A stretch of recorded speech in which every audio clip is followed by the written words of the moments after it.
Today we'll explore how Beethoven's Eroica Symphony ties into the revolutionary ideas of the Enlightenment and its complex relationship with Napoleon Bonaparte. This symphony doesn't just push the boundaries of music, it tells a story of heroism, struggle, and disillusionment during the dawn of the Enlightenment. Ludwig van Beethoven composed the Eroica Symphony, meaning heroic, in 1803, at a time when Europe was undergoing immense political and social upheaval.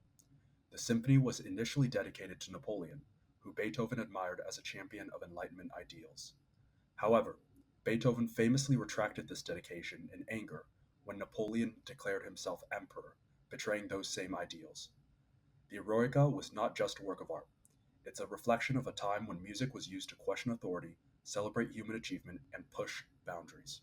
This symphony embodies the values of the Enlightenment. It celebrates liberty, equality, and fraternity, the core tenets of the French Revolution. Through its unorthodox structure and emotional depth, the music represents the heroic struggle for freedom. By breaking classical conventions, it symbolizes a move away from rigid traditionalism and towards artistic and personal freedom. Napoleon's rise to power greatly influenced the symphony. Beethoven originally viewed him as a symbol of revolutionary ideals and progress. When Napoleon crowned himself emperor, Beethoven's disappointment turned the symphony into a critique of unchecked ambition. The funeral march, in the second movement, reflects this disillusionment, mourning the death of the idealized hero. The symphony begins with the first movement, Allegro con brio, which opens with two bold E-flat major chords. These powerful chords grabs the listener's attention and sets the heroic tone for the entire symphony. The opening theme is introduced in the strings and gradually developed with unexpected harmonic progressions and dynamic contrasts. Beethoven uses syncopation and rhythmic complexity to increase the sense of tension and resolve, embodying struggle and triumph. The development section is groundbreaking. It explores a range of emotions, from turmoil to victory, through rapid key changes and dramatic climaxes.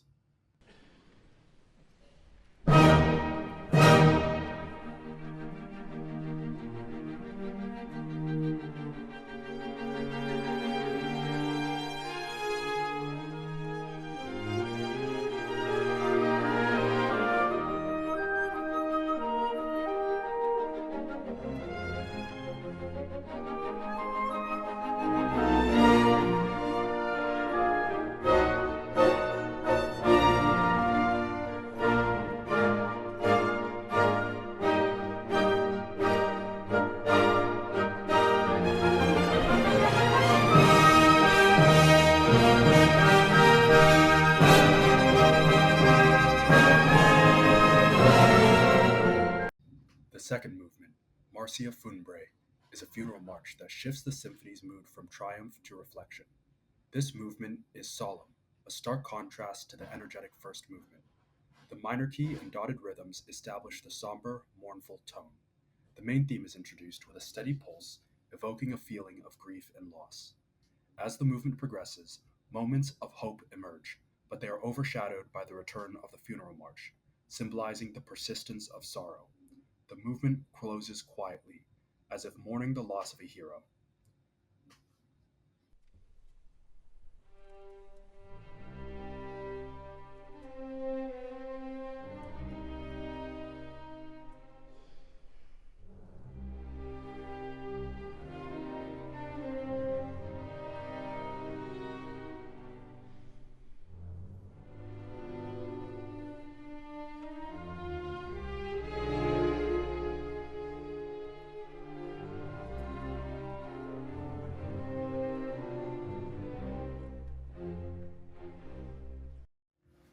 The third movement, a scherzo, breaks societal norms for music at the time. Instead of the stately minuet typical of symphonies, Beethoven introduces a fast paced, energetic scherzo. The movement is characterized by rapid tempos, unpredictable rhythms, and a playful interplay between instruments. It challenges the classical traditions and reflects the democratic energy of the Enlightenment.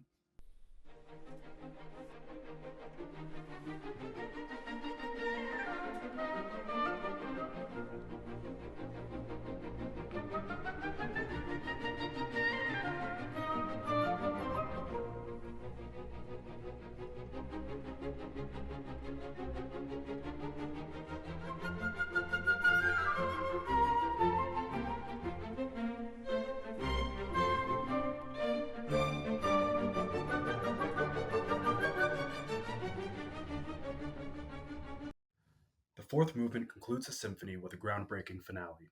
Beethoven uses a theme and variations combined with a fugue and counterpoint, creating a multi layered narrative. The theme, drawn from his earlier Prometheus variations, presents creativity and progress, hallmarks of the Enlightenment thought. The movement alternates between tension and resolution, breaking away from the simple celebratory conclusions typical of the time.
The Eroica Symphony has left a profound impact on both music and society.